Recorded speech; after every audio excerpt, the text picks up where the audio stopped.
Hello, my name is Katie Smith. I teach 7th grade math at Mount Vernon Middle School.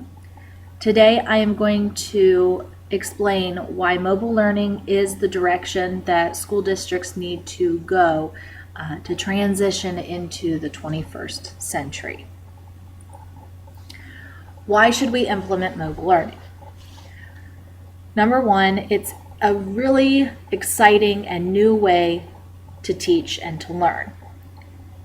Students always have their smart devices, their phones, their iPads, their tablets, their Nooks. They have all of these devices on them all the time, and when they come to class or they come to school, they're told to power down.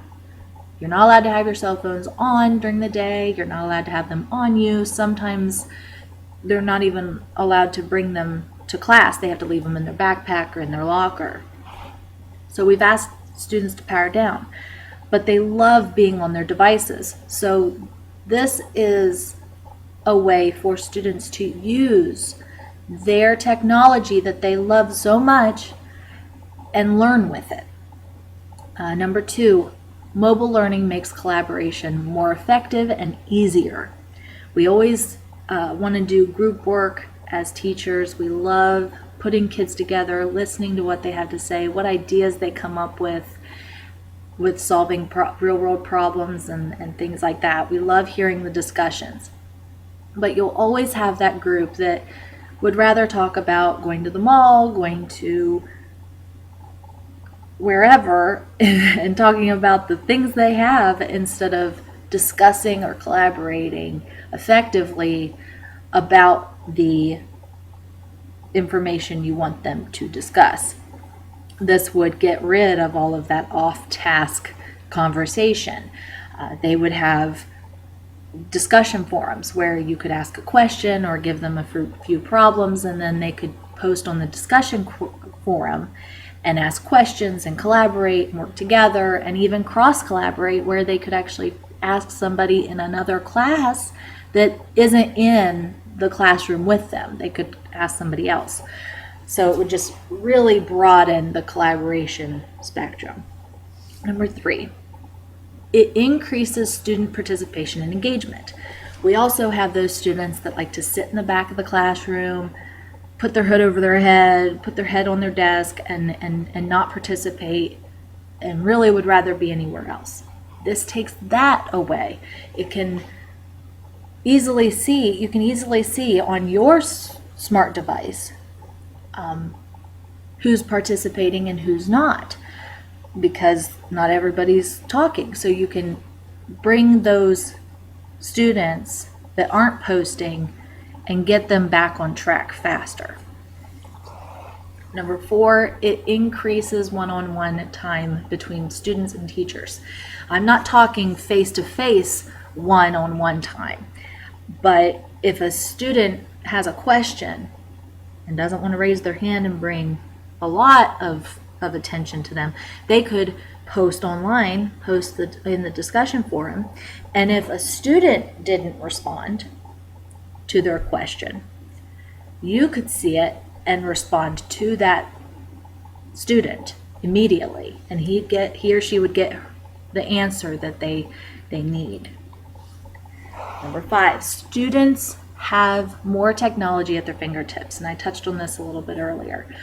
We need to embrace these tools within the classroom. We need to really get them involved.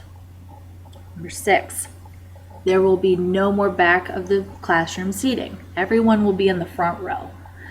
Number seven, this will better prepare them for being out in the workforce, and it will make them ready to become digital citizens. We'll be able to teach them proper online skills to where they won't, when they're out in the real world, they won't make those mistakes and do permanent damage or have dangers because they weren't taught how to use them properly. Who are the stakeholders? I would say anyone in the community that you work for could be a stakeholder. Administrators, parents, teachers, students, and excited community members, the booster club, PTO, anybody that really wants to be involved could be involved. We could even take the students and student council and get them involved so that everyone's working together to reach the goals. How to get teachers on board. This is always a big question when it comes to changing the environment of a school. Okay, we've got these teachers that have been doing pretty good with what they're already doing. How do we get them to change? One way is to take educators from mobile learning districts, people that have already implemented this idea, and have them come to the school or Skype with us, and we could have a discussion about their success in the classroom. We could do the same thing with student presentations. Enthusiastic students that really enjoy being at a mobile school could either come to the school or have the teacher that's coming have the presentation and show it, just to tell about all the success. What about the community? Well, we really need to get the community involved. Schedule meetings with the community, let them know your thoughts, let them know what's going on, how things will go, how it will look.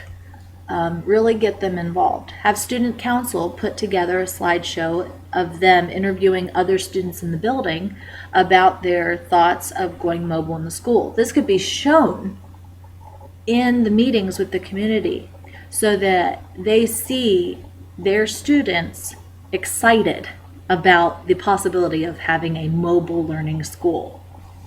Student excitement is always a huge selling point. These kids are excited about learning. They're excited about the direction we're going. Let's get this done. How would we get started?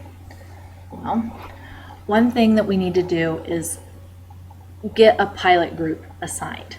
7th grade classroom was my idea for that. If it showed to be successful, it could easily be district-wide. We could take the idea and run with it all the way from 1st grade, kindergarten maybe, but 1st grade all the way up to seniors. Just get them online, get them ready for technology use. I chose 7th graders because they are just starting to come into their own. They're starting to get comfortable in their own skin. They're starting to form better opinions. 6th graders are coming into the middle school and they're a little shy. They're a little hesitant to get involved because they're the new guys. And then you've got the 8th graders who some of them might be a little bit more hesitant to change and a little bit more resistance with change because they're getting ready to go into high school and they're kind of done with middle school. They're ready to move on. So the 7th graders would be a good focus group. They're able to take more risks. They really like to take more risks. They can't help but want to be curious and opinionated, and if you're asking them a bunch of questions about how they like something, they'll give you all you need to know. Also, I teach 7th grade and would be more than happy to do the piloting myself. What opportunities are available? Differentiation will be much more effective. A student that is behind his or her peers is going to be hesitant to admit that in front of the entire class. But online, he can collaborate with his peers at his own pace and try to get caught up with the rest of his peers. Gifted students or above average students, maybe they're not totally in the gifted class, but they're high up, who just get it. They don't need to hear you lecture for 45, 80, 90 minutes, whatever you have. They don't need that. They just need a flash in the pan and they've got it. Could collaborate and push themselves ahead. They'd see what was going on. They'd understand it and kind of move along and not wait for everybody else to understand it when they're ready to move on. Everything would be self-paced, each individual student, and the teacher could step in and help when needed, alternating who to teach to advance the entire classroom. Student engagement, classroom discussions will be more meaningful to students. Maybe you give them an assignment the night before and you monitor all their discussions, you get a few questions through it, you collaborate back with them, and then the next day you discuss all the ideas and all of the concepts that were discussed the night before. You deepen those understandings, you deepen the meaning, you connect them to real world situations. Be a wonderful connection. And then, of course, the more one-on-one instruction time between teachers and students. You don't stop teaching when you leave at 3 o'clock. You have a device that can connect you to your students every minute of every day. And if you're like me, you wish that you could go into every student's house and help them with their math homework every night and make sure they understand it. But you can't do it, and this makes it a little bit more possible. If they have questions, they can send you a text, they can send you a message on the forum and get their questions answered before the next day so that they can be a part of the discussion in class, which is huge. Other opportunities, teachers, we always want more professional development opportunities. We always want to be able to ask the questions that we're not sure how to get answers. So this would definitely open that avenue up. Students will learn by doing, not listening. There are so many times where a kid just wants you to stop talking and just let them do it. It will help them so much more to get it and understand it and work with it and get their hands dirty with the concepts. Students will have input in their education. What a great opportunity for these kids to actually come into the school, give their opinions to the higher ends of the school, and let them know this is how I learn best. Be a great opportunity for them. And then students will use their devices in the classroom time to deepen the understanding of each lesson. All right, I know what you're thinking. How could this possibly work? Not every kid has smart devices. I realize that, but most students in the middle school that I teach at already have smart devices. So we would implement or put in place the BYOD approach, which is bring your own device to school. Those who don't have one, this is a great opportunity to get the community connected to the school, get them involved. Run a phone drive. I think this is a great idea. Do a phone drive for people to donate their old smart devices to the school. You know there's people out there that just bought an iPhone 5 or iPhone 6. I don't know what number they're on yet, but they've got the newest and best thing that's out there right now, and their iPhone 4 is sitting on their desk not being used anymore. They could donate that to the school and help a kid that can't get something like that have one in order to learn more efficiently. It's a great connection for community. Another way, once we've done the phone drive, if we still need phones for the school, we could work with banks and other businesses and see what kind of partnership we could build with that company or bank to get those other devices in our hands. I know there are companies out there who will and are willing to take that on and help us to really do that. So we really need to get them involved as well. What skills would we need to have to do this? Well, some professional development ideas. We'd have to figure out how to develop online courses. We need to know how to do that so that we have a place for these things to occur. Also, activating drop boxes in that online course so that students can turn in projects, turn in assignments, all online. Usage of apps.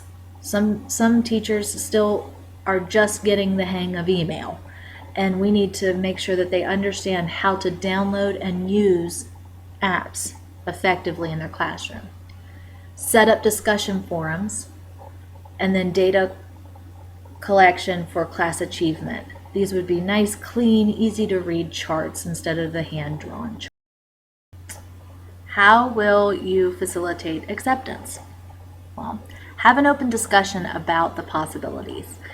Go to teachers, ask their opinions, ask them what changes they would be okay with. See where everybody stands. Set up a pilot classroom. Teachers are ready for change. Students could be ready for change, but at the same time, people are afraid of change because it could fail. So the pilot classroom would really diffuse that hesitation, that fear of failure. Present data-supported findings at each staff meeting. So along the way, teachers are hearing, hey, this class has done a really good job with all of these technology tools. They're getting it.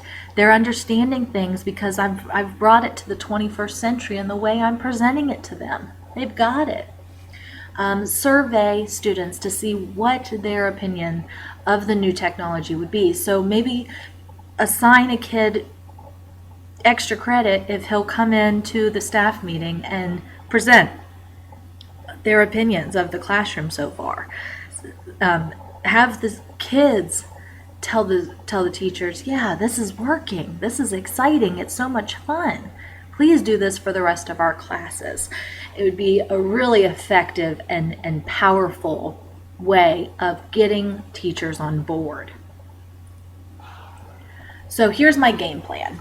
Here's my step-by-step game plan. Step 1, we've got to develop a technology plan this year as soon as possible. We've got to get it into place because with the technology plan, you can get money from federals. I mean, you can get federal money and put it towards your cause if you just develop a technology plan.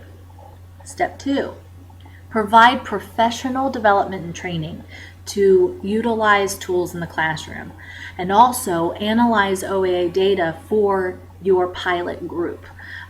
Make sure you have the baseline data ready for the years to come. Step 3, supply teachers with school-owned smartphones or tablets by 2015-16. Now, I'm sure that you just winced at that thought. Higher ends, okay? But there are so many businesses out there, so many companies that give their employees company phones, company devices. And let's say I'll flip it on you. Let's say we present this to the teachers, they're all on board, they're excited, they can't wait to get their hands on this technology. And then you're like, great. So all you have to do is give your students your personal cell phone number.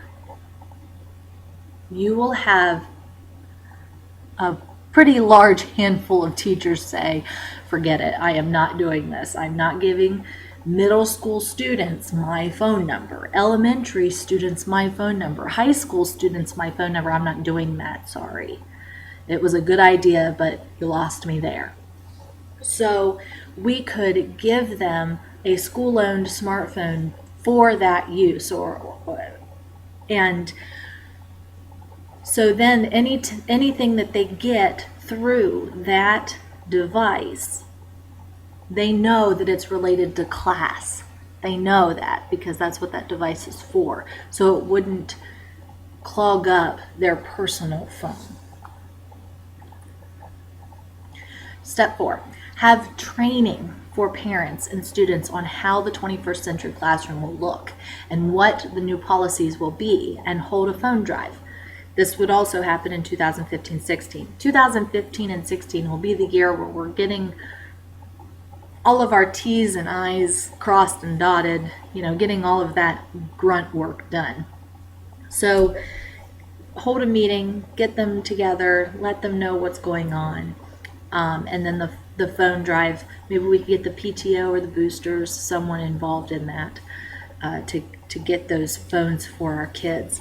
Step 5, inventory. This is when we would survey the community, all of the students that are at the school, which ones already have devices that they could use. and then take the phone drive devices and see how many you have. And then those could be assigned to students that say, no, I don't have one, and no, I'm not allowed to get one, so I'll need one of the provided phones. And so you could set those aside, and then after that, if there's still kids that don't have any, that's when we would talk to banks, talk to businesses, and see if there's any partnership coverage opportunities for those. Step 6, have a 7th grade classroom pilot the mobile learning method. This would happen 2016-17 after all of those grunt work things are done. Then we would pilot for a year. We would collect data, we would do projects, we would run the class the way that it's intended to be ran, and then see where it goes. Step 7 then would be by 2017-2018 school year, given that there are no unforeseen issues that need to be addressed prior to, technology would be implemented into every single classroom. We, as a district, could start working towards our goals we set by this time. Tweaking our AUP. We have got to change some of the wording in our acceptable use policy if we take on this new way of teaching. There will be a lot more opportunities or possibilities for misuse of the technology because we're allowing kids to have it out in class. We're allowing them to have it with them at all times.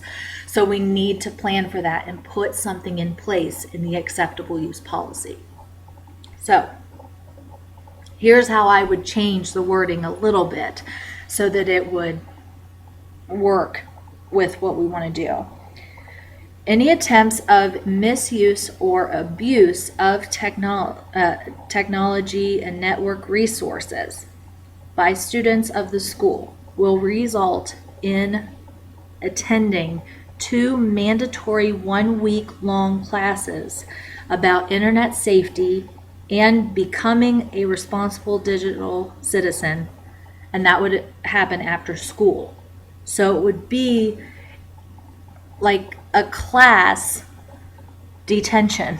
You have to take this class because you were not doing what you were supposed to be doing. If after these classes have been completed by a student and misusage continues, then we can suspend them. Then we can take their privileges away. But before that second offense, we have got to give them one chance to make it right. So teachers need to review the policy with the students before it gets signed. In the past, we've handed them the acceptable use policy, say, please take this home, look over it with your parents, and bring it back signed so we can get our paperwork taken care of.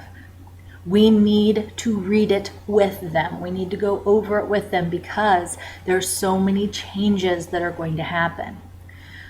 I'm going to reiterate, students should not be automatically kicked off technology for making a bad decision. We don't rip kids' pencils away from them because they decided to doodle on their paper instead of taking your notes in class. It's the same idea. We're going to try to make that a connection. We have to correct the behavior without taking that technology away because then it would affect the student's ability to learn.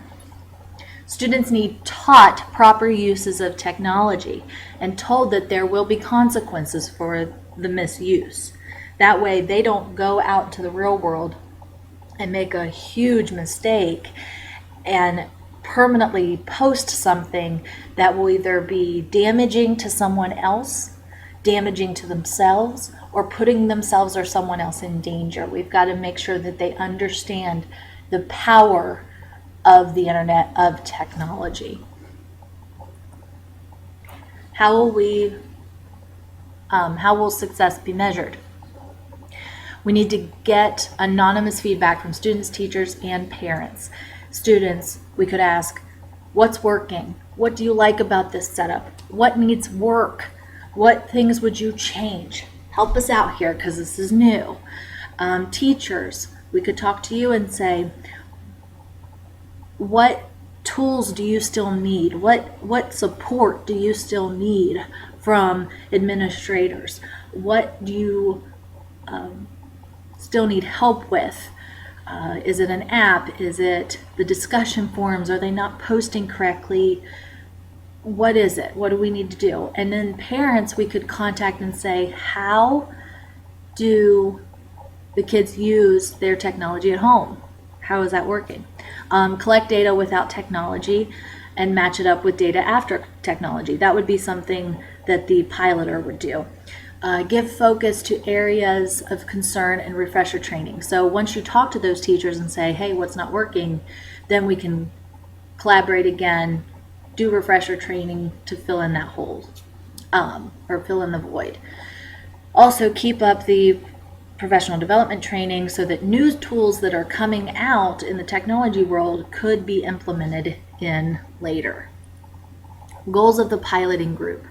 Keep accurate data on the student learning. Communicate with staff and staff meetings. Piloting year, the state test would still be taken just like the other students. They're not going to get anything extra that the other students didn't. We just want to see if that way of learning is more effective.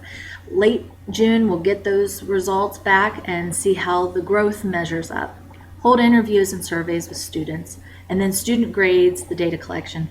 Number and degrees of behavior issues. Were any students off task? Did they ever misuse this technology? Because I'm sure that's a fear that people won't be using their technology properly. And then the quality of projects.